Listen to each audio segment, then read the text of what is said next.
En el año 793, una crónica anglosajona cuenta: en este año se han visto presagios terribles sobre Northumbria, que han asustado en gran medida al pueblo.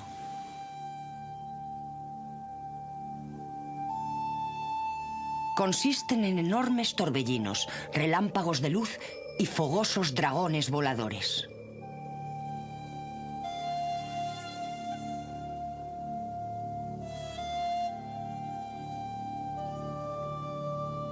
Y el 8 de junio, los estragos de los bárbaros han destrozado miserablemente la iglesia de Dios en Lindisfarne, saqueándola y masacrando a la gente.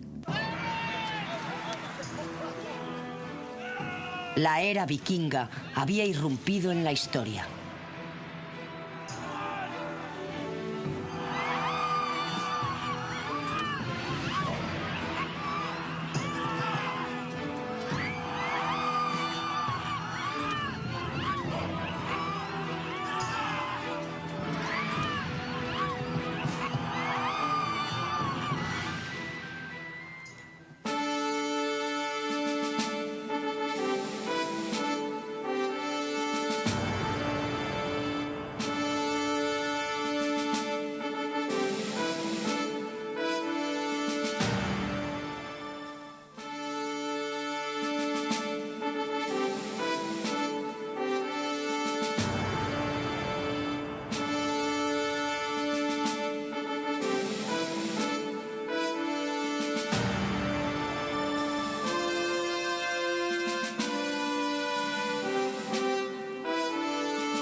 Civilizaciones antiguas. Los vikingos.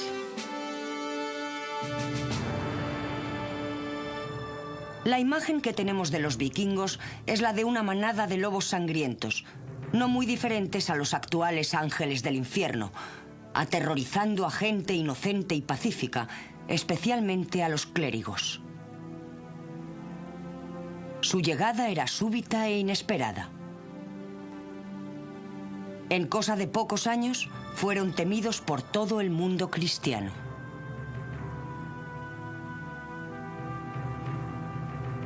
No pasó mucho tiempo antes de que los nombres de sus lugares de procedencia, daneses, escandinavos, noruegos o norteños, se convirtieran en simples sinónimos de la palabra pirata.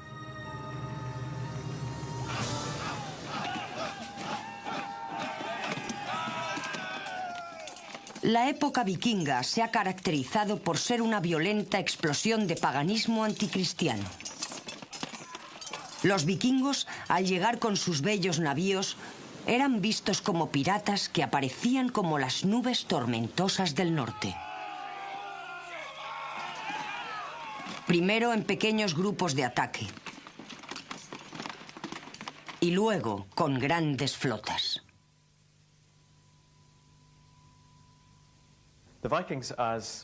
Los vikingos, tal y como los conocemos, venían de una zona de la Europa del Norte, Escandinavia, conocida como Noruega, Suecia y Jutlandia, que es la parte septentrional de Dinamarca. Aunque recibían diversos nombres, eran conocidos colectivamente como vikingos. En el año 789, Botheherd, juez del rey Brythig de Essex, se apresuró a ir con un pequeño grupo de compañeros a Portland, en la costa sur de Inglaterra. Investigaba 3 barcos sospechosos que se suponía eran mercantes. Lamentablemente para él no lo eran, y Botheherd se convirtió en la primera víctima de los vikingos.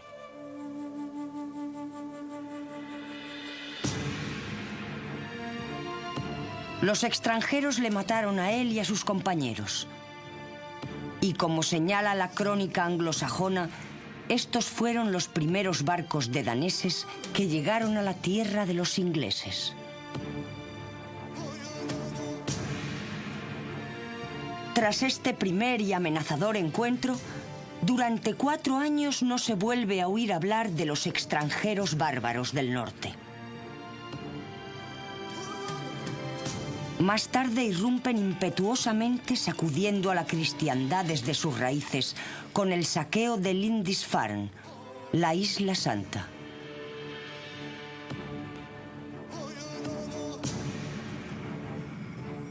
A partir de ese momento y durante los siguientes 300 años, no cesaron de aparecer en la historia.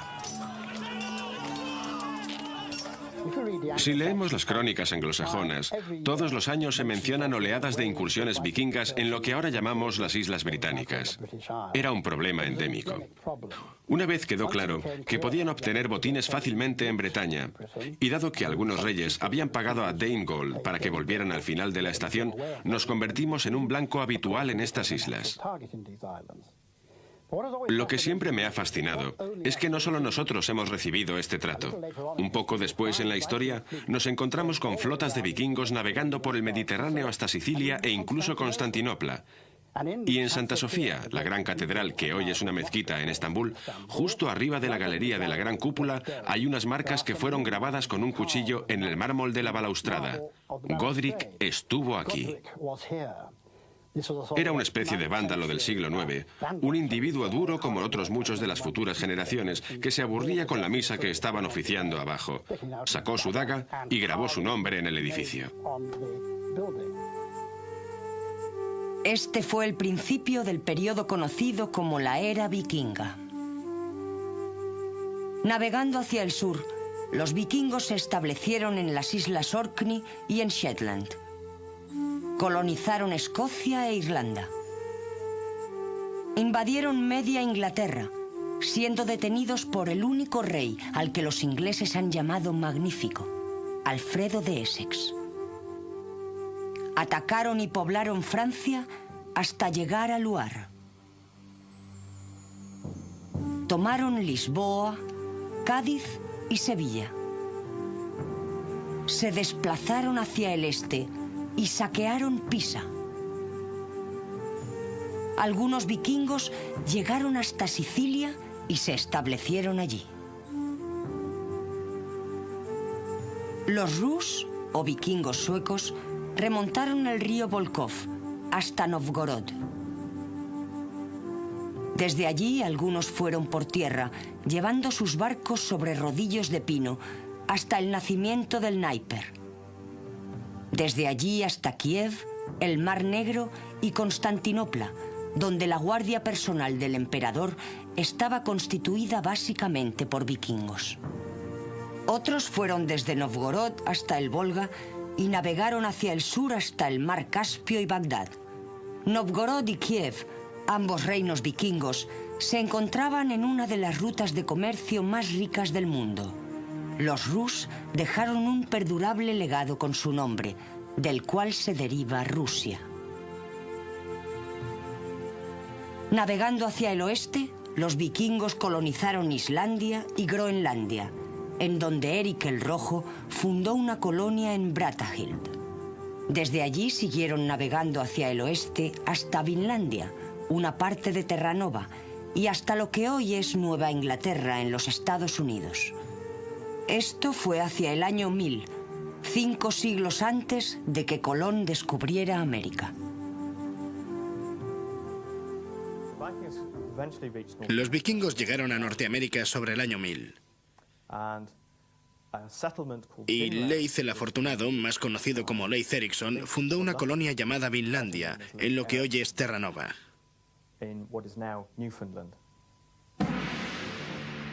Las incursiones de los vikingos aterrorizaban a la cristiandad. Algunos creían que la rapidez con la que llegaban y se marchaban era imposible sin una ayuda demoníaca. De este modo, a su creciente reputación de brutalidad salvaje, se añadió una misteriosa aura de magia que hasta cierto punto persiste incluso hoy. ¿Se merecen esa reputación de banda de desalmados que iban por el mar interesándose solo por los botines fáciles y el pillaje? Indudablemente los vikingos eran violentos y brutales, y no se puede negar que les atraían los fáciles botines del comercio costero y los monasterios cristianos. Pero era una época violenta. Y Europa todavía estaba fragmentada tras la caída del Imperio Romano Occidental, dividida por luchas políticas y acosada por la creciente presión de los musulmanes del norte de África. En cierto modo, los vikingos no fueron menos violentos que sus contemporáneos. En el siglo VIII, el Imperio Carolingio de Europa Occidental y el Imperio de Inglaterra se habían hecho relativamente seguros. También se habían hecho muy ricos, y estas zonas ofrecían buenas ganancias a los salteadores que no estaban bajo el control directo de la cristiandad. En realidad, Europa estaba amenazada desde tres direcciones principales. Al sur estaban los sarracenos que partieron desde África del Norte, subiendo por la península ibérica. Estos establecieron bases en el sur de Italia y en el sur de Francia. Al este se encontraban los magiares, un grupo de escandinavos que había establecido su base en lo alto de la llanura húngara. Empezaron a saquear tan pronto como llegaron allí. Al norte y al oeste estaban los vikingos, que lanzaron sus ataques marítimos contra estos territorios. Paradójicamente, los escandinavos ven este periodo como una edad de oro de expansión económica, que afectó profundamente a la herencia mercantil y artística de Europa. Los historiadores modernos han empezado a reevaluar el periodo, y hay quien lo ve como una explosión de energía que surgió de una de las pocas regiones estables de Europa en aquella época. La era vikinga se sitúa en el bien llamado Período Oscuro, del que tenemos pocos datos escritos, sobre todo de los vikingos. El mito se disfraza de realidad. La leyenda se presenta como hecho. Y las mejores historias son las menos fiables.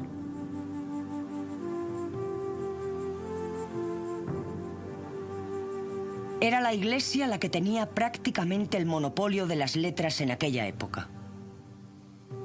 La crónica anglosajona, por ejemplo, fue escrita al menos 100 años después de que sucedieran los hechos a los que se refería, por monjes pertenecientes a una iglesia poderosa e implacable, dispuesta a utilizar la brutalidad y la falsedad cuando sus intereses se veían amenazados. Estos no son datos objetivos, sino documentos políticos y religiosos pensados para condenar a aquellos a los que ataca.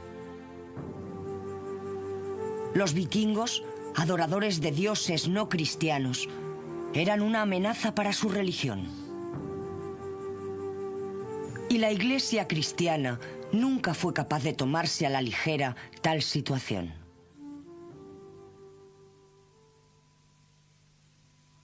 Otros vieron en los vikingos una amenaza económica y política. Los comerciantes se habían visto obligados a utilizar rutas costeras, las mismas rutas que utilizaban los vikingos en sus viajes. Las incursiones vikingas amenazaban la supervivencia de este comercio costero, y la inestabilidad de poder en Europa significaba que Escandinavia podría muy bien ganar control sobre el alma del Sacro Imperio Romano. El emperador romano vio la agresión vikinga como una amenaza que no podía ser ignorada. El arma que utilizó fue la religión. Siendo paganos, los vikingos estaban fuera de la órbita de la Iglesia. Pero si pudieran ser convertidos, caerían bajo la autoridad del Papa y automáticamente bajo su propio control. Poco le importaba recurrir a cualquier método para dominar a los vikingos.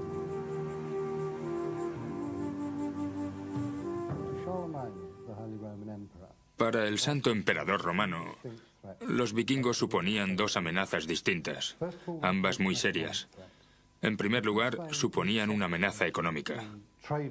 Dado que interceptaban las rutas comerciales por las cuales el Santo Emperador Romano mantenía el contacto y el comercio con otros pueblos, su violencia en esas rutas comerciales suponía una amenaza de grave interrupción económica del imperio y de la cristiandad, tal y como estaba establecida en aquella época.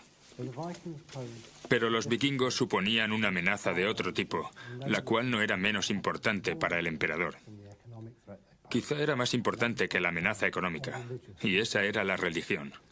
Los vikingos eran paganos, no adoraban al Dios cristiano, y debido a ello, su sola existencia era una amenaza para el Santo Imperio Romano. Esto tuvo dos aspectos diferentes. Uno era la amenaza para la doctrina de la cristiandad, pero mucho más importante fue la amenaza para el poder político del emperador. Al ser paganos, estaban fuera de la autoridad de Roma y, por tanto, esencialmente, estaban fuera de su propia autoridad. El emperador pronto decidió que una manera de contrarrestar la amenaza vikinga no era necesariamente con un conflicto directo, sino convirtiéndolos. Fue a instigación suya que los misioneros cristianos empezaron su trabajo en las zonas vikingas.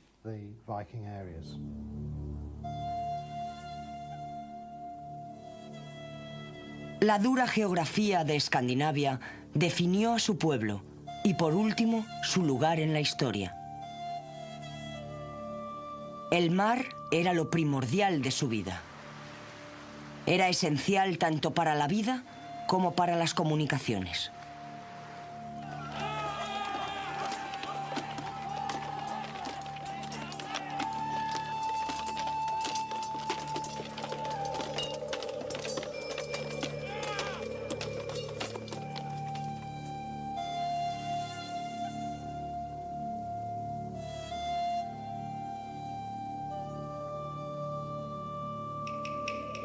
Tanto en Escandinavia como allí donde se establecían, la sociedad vikinga se basaba en una estructura social con tres estratos: los jarls, también llamados condes o guerreros; los carls o campesinos;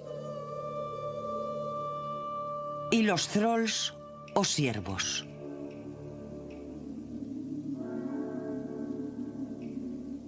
Los thralls eran la clase trabajadora de la sociedad y nunca eran libres, siendo más bien una propiedad como una vaca o un perro. Habitualmente los thralls se dedicaban a la guerra, la piratería o el comercio. La mayoría de ellos vivía en una sola choza estrecha hecha de madera o de hierba y arcilla, junto a sus familiares y los animales que poseyeran. Estos desafortunados miembros de la comunidad no tenían ningún dios que se ocupara de ellos, sino que estaban abandonados a su suerte tanto por los hombres como por los dioses. Pero en comparación con el trato que se daba a los esclavos de otros lugares de Europa, los vikingos parecen no haber sido demasiado duros con sus thralls, y existen datos de que consideraban enfermos a aquellos que maltrataban a sus esclavos. A los thralls también se les permitía tener posesiones y tiempo libre para trabajar en su propio provecho, y en circunstancias favorables podían comprar o ganarse su libertad.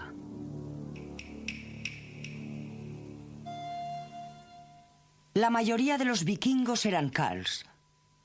Su protector era Thor, el dios más venerado de todos los dioses vikingos. Los carls eran minifundistas y hombres libres, y abarcaban desde los indigentes hasta la gente de más poder y riqueza. Como hombres libres mantenían una sociedad basada en el parlamento para hacer las leyes.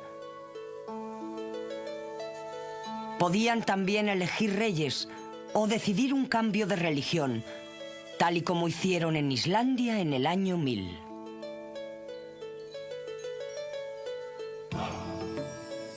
Los carls vivían en 2 o más casas.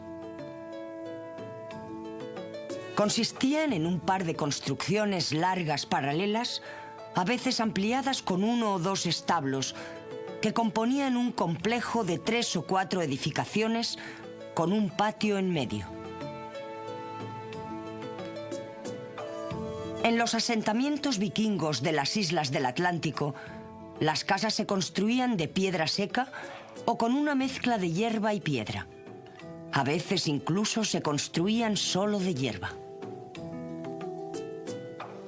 El mobiliario era relativamente simple, con bancos fijos que se utilizaban tanto para comer como para dormir. La ropa y las posesiones personales se guardaban en arcas o se colgaban en ganchos. La comida se almacenaba en cubas y tinajas de madera, en grandes cuencos o en jarras. El suelo era generalmente de tierra, temporalmente cubierto de cañas o paja. Desde el techo se suspendía una caldera sobre el fuego para hervir caldo o carne. También se utilizaban parrillas de hierro.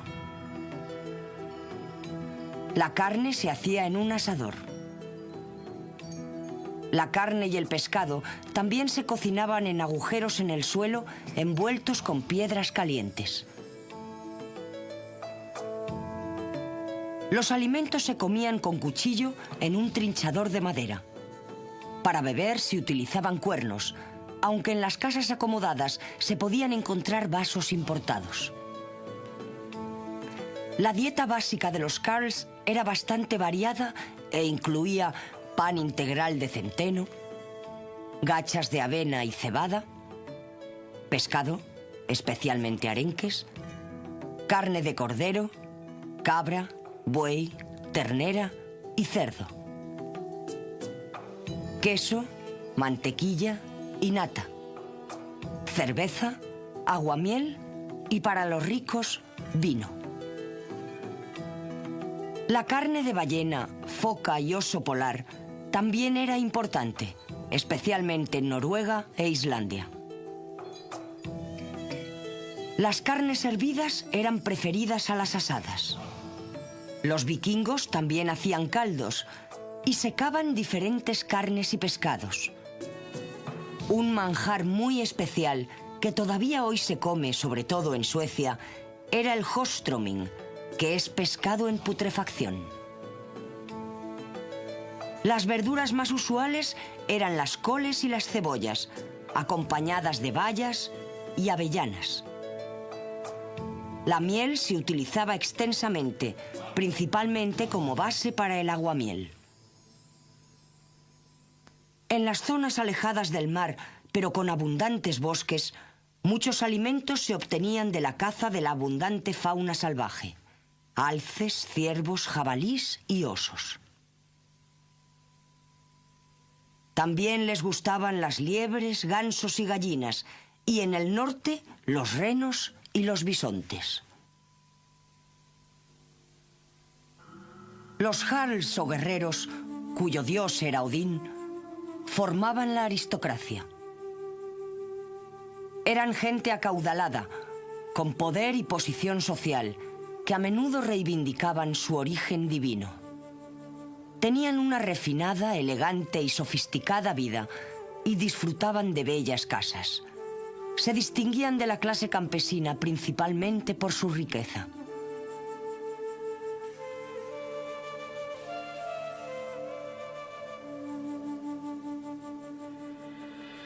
Esto se hacía patente por la cantidad de seguidores, joyas, barcos y propiedades. Los vikingos elegían a sus líderes por su valor, destreza y nobleza de nacimiento. Y si estos reivindicaban su origen divino, cualquier hombre podía convertirse en su principal rival. En la época vikinga más antigua no había monarquía y la institución solo llegó a cobrar importancia a medida que ciertos individuos ganaron poder y riqueza, pero no llegó a ser hereditaria hasta mucho después. Islandia, sin embargo, se mantuvo firme y rechazó completamente la monarquía. Fue una república desde el principio, gobernada por un sindicato de caciques. La aristocracia la componían padres de familia, que normalmente pasaban los largos inviernos en casa.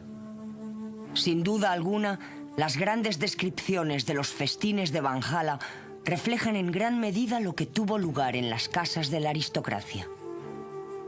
Y fueron estos mismos hombres los que reunieron tripulaciones para la exploración, el comercio o la piratería.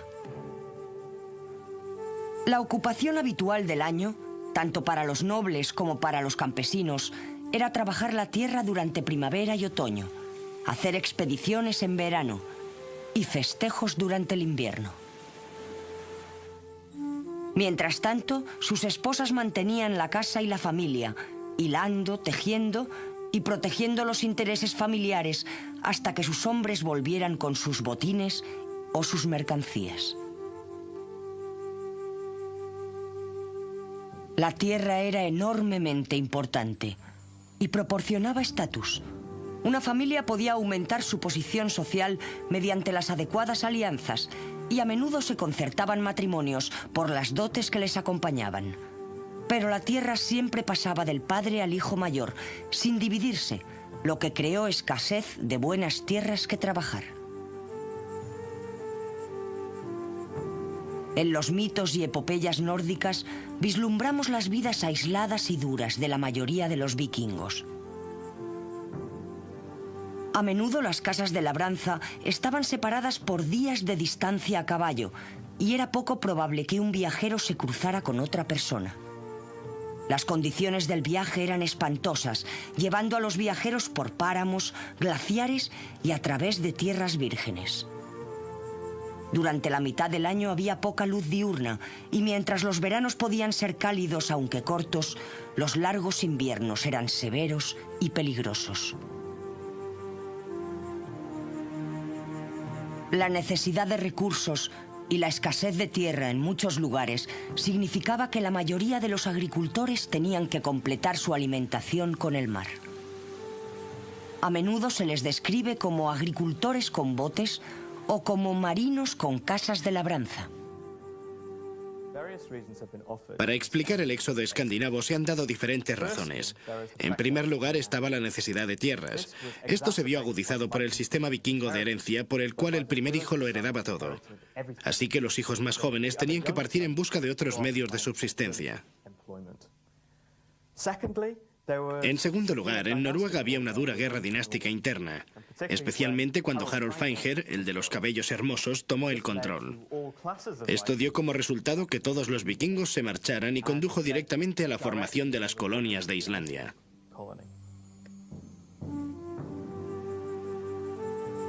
El aislamiento tendió a fortalecer la unidad familiar. La supervivencia exigía individualismo y fuertes lazos familiares de apoyo, especialmente en los tiempos difíciles. Dentro de la familia había una relación muy especial. Un tío materno era ante todo responsable del bienestar de su sobrino. Eran las mujeres las que proporcionaban la comida y el vestido a su familia. Y tanto dentro de ella como ante los ojos de la ley, los hombres y las mujeres tenían el mismo estatus y los mismos derechos. La mujer fue también una figura importante para el chamanismo. Estas personas eran capaces de entrar en trance y comunicarse con los espíritus para obtener conocimientos ocultos y que respondieran a cuestiones prácticas tales como la riqueza de la comunidad o perspectivas de matrimonio.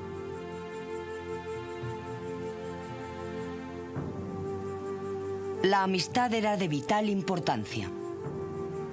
Al igual que ocurría con la familia, la supervivencia podía depender de los fuertes lazos con los demás.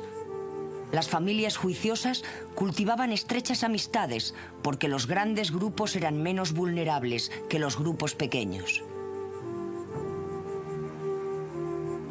Esto también fomentó la hospitalidad. El mar dominaba la vida. Los escandinavos pronto aprendieron a construir buenas embarcaciones. De esta habilidad surgió su símbolo de distinción, el barco vikingo.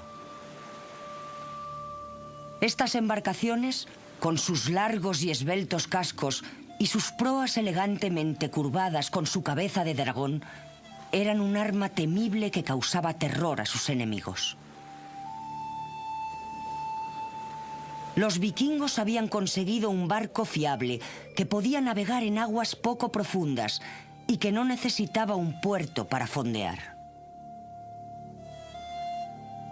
Su construcción les permitía utilizar cualquier playa como puerto y maniobrar en aguas no aptas para la mayoría de los demás navíos europeos de la época. No es de extrañar que sus víctimas cayeran en sus manos totalmente desprevenidas, ya que no solo atacaban islas o asentamientos costeros. Podían navegar río arriba para dirigirse a ciudades ricas y monasterios. Navegaron por el Támesis, el Shannon, el Loire y el Rin. Es más, estos bólidos del mar no solo les permitieron atacar sin previo aviso, sino que eran lo suficientemente manejables como para permitir una rápida huida en caso de que fuera necesario. El barco vikingo era el modelo de arquitectura naval más desarrollado de la época. Son trabajos preciosos, con diseños especializados y capaces de recorrer grandes distancias. A veces sus flotas poseían cientos de ellos. De las flotas que invadieron la costa nororiental en el año 1066, durante la primera fase de la batalla de Hastings, dijeron los cronistas que había unos 250 barcos, de modo que estas flotas podían ser muy grandes.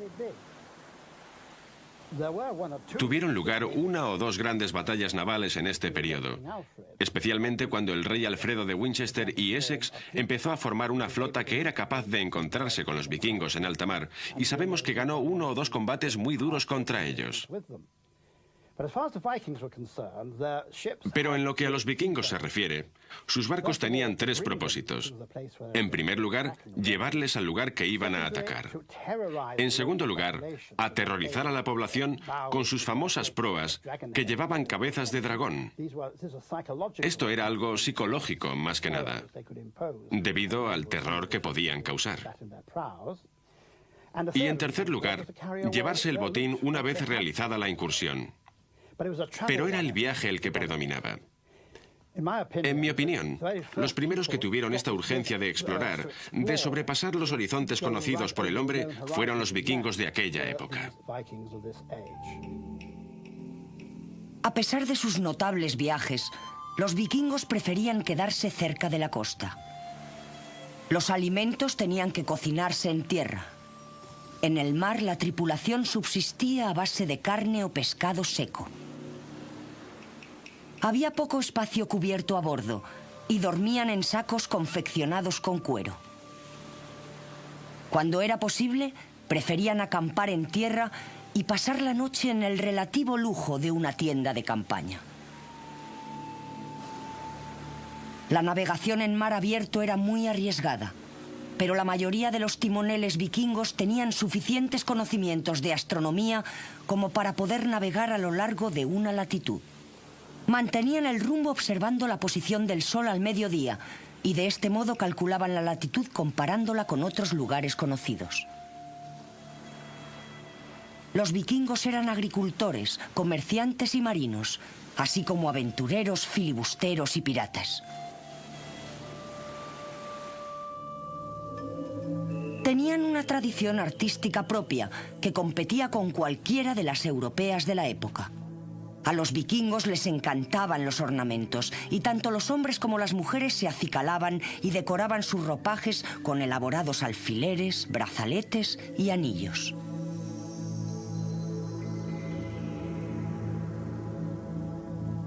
Su arte refleja su carácter y está empapado de vitalidad y vigor. Es recargado y complejo, cualidades que también comparte su poesía. Es esencialmente un arte decorativo, aplicado a una amplia variedad de objetos cotidianos, aspecto principal de la vida diaria.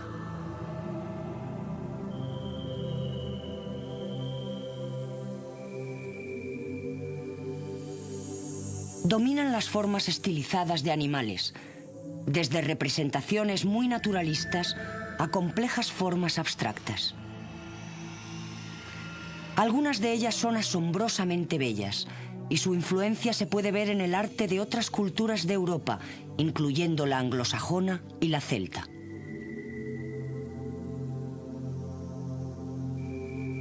Cualquier cosa podía adornarse, y los objetos decorados con filigrana de oro y su típica granulación nos muestran la destreza que tenían algunos de estos artesanos nórdicos. El arte vikingo es una de las formas de arte más inconfundibles del mundo. Es vibrante, es rico, es energético, es emocionante. Podríamos decir también, en algunos casos, que es ostentoso. Y los vikingos, conocidos por su austera actitud ante la vida, su austera religión, parecen verter todas sus energías positivas en el arte. Y parte de él es realmente notable. Los vikingos decoraban absolutamente todo. Cualquier cosa que tuviera superficie podía ser decorada. Vestidos, barcos, mesas, alacenas, absolutamente todo. Y todavía quedan algunos ejemplos increíblemente bellos del arte vikingo en los muros de las iglesias, por ejemplo. Y tallas muy bellas.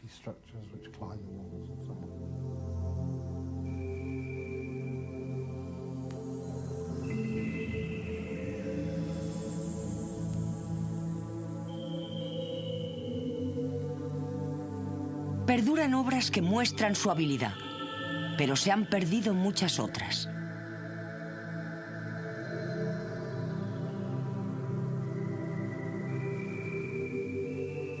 En su arte y su decoración, los vikingos nos revelan un lado ostentoso, incluso deslumbrante de su naturaleza, que está algo reñido con su reputación.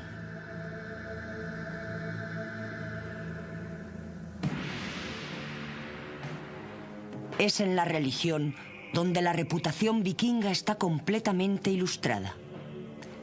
Es difícil imaginar a los vikingos como religiosos en el sentido convencional. Al igual que su paisaje, su religión era dura y prohibitiva. Lo que sabemos de su religión es fragmentario. Una vez que los misioneros cristianos enviados a Escandinavia se hubieron establecido, atacaron con celo todo rastro de paganismo que tan profundamente odiaban. Sin embargo, los nombres de los principales dioses nórdicos siguieron vivos, conmemorados en los días de la semana que estaban dedicados a ellos: martes, miércoles, jueves y viernes, y en nombres de lugares como Wensfield. Se nos habla de una religión poco organizada, sin sacerdocio ni teología desarrollada. Inexorablemente fatalista, predice un juicio final, incluso para los dioses. A diferencia de los mitos cristianos, el bien no triunfaba inevitablemente, sino que tiene que encontrarse con su juicio final. No es difícil ver en esto un reflejo del carácter de los vikingos, hombres de valentía temeraria y ferocidad invencible, más interesados en la muerte y la fama que en el triunfo. Su mitología está basada en un respeto inequívoco por la violencia, casi como un fin en sí mismo. Es difícil comprender cómo una religión así pudo desarrollarse en las espesuras frías y severas del norte, en donde el éxito se medía no por el triunfo sobre los elementos, los cuales indudablemente ganaban al final, sino por el talento para enfrentarse valientemente a la luz del juicio final. No obstante, había un consuelo para los creyentes. Daba sentido al universo, y estos obtenían protectores en la tierra. Había un dios para aquellos que vivían por la sabiduría, otro para los que vivían por la guerra, uno para el que hacía runas, otro para el herrero, y así sucesivamente. Los dioses eran tan generosos que cada creyente devoto, fuera quien fuera su dios, podía estar seguro de tener total protección en todo aquello que hiciera en su vida. La religión de los vikingos era, por supuesto, pagana. También era inspiradora. Era una combinación de mitos, historias, creencias muy arraigadas y una buena dosis de miedo. Era una religión ignorante. Thor, el gran dios de la guerra, era el campeón de los dioses. Freya urdía los destinos de los hombres. Tenemos esta religión que prospera en cierto sentido, aunque sea pagana, y que puede inspirar una cultura guerrera. Y, por supuesto, la gran Basurka ataca cuando literalmente tenían sed de sangre. A menudo se quitaban la ropa, la armadura, el casco y entraban con sus grandes espadas o sus hachas de batalla. A base de puro terror y furia, apenas podían darse cuenta de las heridas que sufrían. Y eso es lo que les hacía tan diferentes, pues creían, al igual que los japoneses en la Segunda Guerra Mundial, que el guerrero que moría en combate iba directamente al cielo o Valhalla, en donde había un festejo interminable en presencia de los dioses para los guerreros valientes que habían aportado su contribución allí abajo. Junto a Thor, el dios nórdico más conocido de todos, está Odín, el tenebroso y colérico padre de todos, señor de las orcas y patrón de la aristocracia vikinga. En la mitología vikinga, Odín era el dios supremo, el dios padre, un dios complejo que exigía sacrificios humanos. Tuvo alrededor de 170 nombres distintos, incluyendo Señor de las Orcas, Señor de los Caídos, Todo Conocimiento y el Dios de un Ojo. Era el dios de la batalla, de la victoria, de la astucia y de la muerte. Era el dios vikingo por excelencia. Aunque Odín era el dios principal, no era de ningún modo el más venerado. Ese honor le corresponde a Thor, el dios del trueno, del que tomaron el nombre del jueves. Gobernaba los truenos y los rayos, los vientos y las lluvias, el buen tiempo y las cosechas. Dios del cielo, de las tormentas, maestro de los relámpagos. Era una enorme figura pelirroja que recorría los cielos en un carro tirado por 2 cabras sagradas. Era un dios práctico y venerado por la gente corriente. En los templos en los que él y Frey eran adorados conjuntamente, era Thor el que siempre se situaba en el centro, en el lugar de honor. De alguna manera, es difícil decir cuál fue el legado de los vikingos. Aparecieron y desaparecieron muy rápidamente en la historia. Y en esta explosión de energía tan corta pero tan intensa, entraron en la historia para salir enseguida.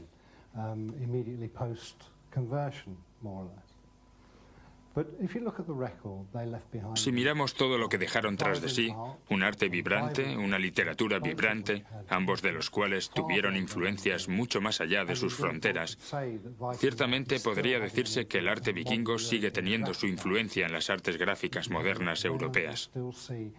Si miramos a nuestro alrededor, seguiremos viendo la influencia de las formas animales vikingas. De modo que sigue ahí. Además de esto, una de las cosas que a menudo se pasa por alto sobre los vikingos es su comercio. Bien, no solo hicieron incursiones y se establecieron, sino que también abrieron un enorme sistema mercantil por todo el mundo de aquella época. Además, nos han dejado mitos heroicos que todavía tienen su influencia en nuestras propias literaturas y leyendas heroicas. Y yo creo que, en ese sentido, el mundo hubiera sido un lugar mucho más pobre si los vikingos no hubieran existido. Puede parecer un legado escaso, pero yo creo que es un legado especialmente importante. Simplemente esa imagen del héroe, el héroe conquistador, saliendo y oponiéndose a los elementos y triunfando. La llegada del cristianismo coincidió con un desmoronamiento vikingo. El miedo a este pueblo fue disminuyendo a medida que abandonaron su forma de violencia y adoptaron las formas de brutalidad más familiares al resto de Europa. Aunque las rápidas incursiones continuaron durante algunos años, los monarcas escandinavos adoptaron gradualmente la utilización de grandes ejércitos de tierra y al final de su época habían dejado de ser vikingos en el sentido estricto. ¿Piratas o aventureros? En realidad los vikingos eran ambas cosas. Extendieron las fronteras del mundo conocido hacia el norte y el oeste y establecieron comunicaciones entre grandes distancias. Durante el proceso, introdujeron a países anteriormente aislados, como Irlanda, en un gran sistema mercantil mundial. Crearon nuevas formas de justicia y administración, incluyendo el sistema del jurado. En Islandia, los descendientes de los colonos vikingos originales dejaron una gran cantidad de literatura, considerada por algunos como uno de los mejores logros de la Europa medieval. Su arte influyó más allá de sus fronteras. En una explosión de energía que no se ha vuelto a repetir, los vikingos aportaron al mundo una ética heroica y un modo de vida que ha sido la envidia de las posteriores generaciones. Nos gusten o no, los vikingos enriquecieron al mundo con su presencia.